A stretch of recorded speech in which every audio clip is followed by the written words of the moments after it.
Okay,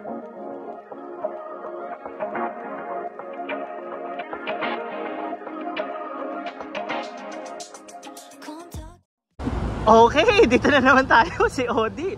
Sa ato, ba't ang magandang plaka nila pre ah. Ayun pala oh, Marak, dyan kami pupunta ni Odi ngayon. So, another session of short hike with Odi Caberte.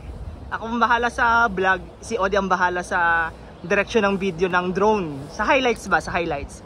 So, napaka straightforward, kita nyo naman. Let's say 1 oras, kasama yung pahinga namin ni Odi. Diyan kami pupunta. Nakapunta na kami sa Lions Rock last time. So dito medyo hindi pa namin napupuntahan. So yun na yung ating short hike. Later na ulit. Okay, feels like eternity. Puta, kalahating oras lang pala yun. Ang tagal na namin naglalakad. Di, matagal maglakad pero matagal di kami nagpahinga. Mahagdan kasi. Mahagdan. Puro hagdan, puro ganito yung daan. Tapos galing din doon, puro hagdan din yung ano. Puro hagdan na naman dito. Puta. So anyway, maiksi nga yung trail pero puro ganito. Doon kami nang galing din sa babang yun oh. Tapos pa all the way pa ganun. After 50 years. At maraming pawis. Dito si Odi. Ito daw.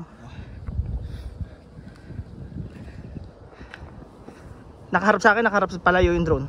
Palayo para hindi ako tamaan sa mukha. Pag ganun, paabante ka. Saan yung pabalik eh? Wag. Ano po sa'yo?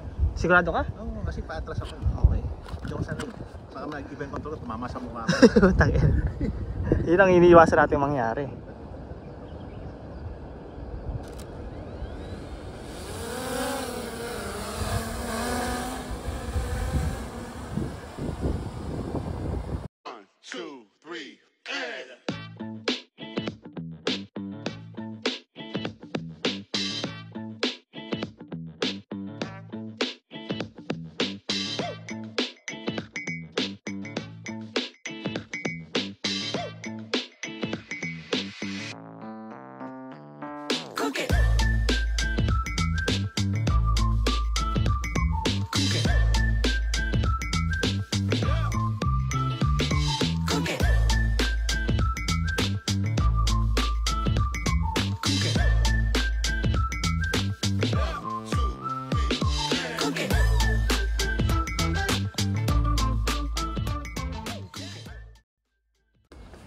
So ngayon tapos ako sa Amarak.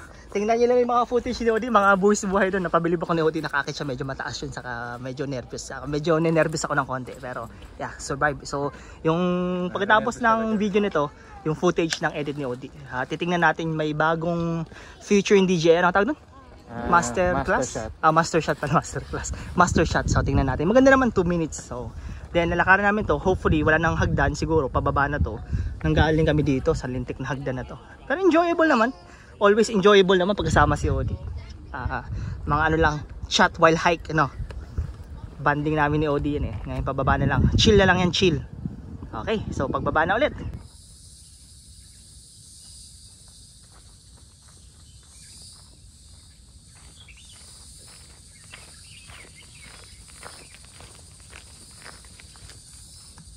So naglalakad kami ni Odi, biglang napahinto si Odi, sabi ni Odi, ay puta daming unggoy. Planet of the Apes, pre.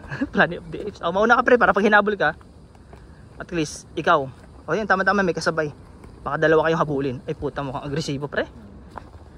Nilapitan ka agad. Papakita pre kung sino yung alpha male. Yan na, dito ko nabibidyo ako paano aatakin si Odi ng unggoy. O baka ako, sa akin papunta eh. Anak. Tiningnan ni Odi yung yung unggoy na na-threaten. Ano mo ba, pinakita mo ba kung sino yung mas matapang?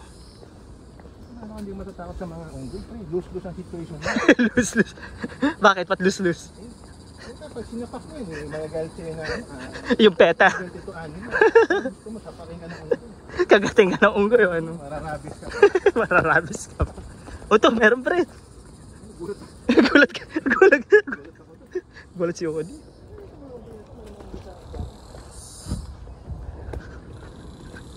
Gulat si Odi. Basta wala ka lang medyo kumakaluskos na plastic. Ay putang ina.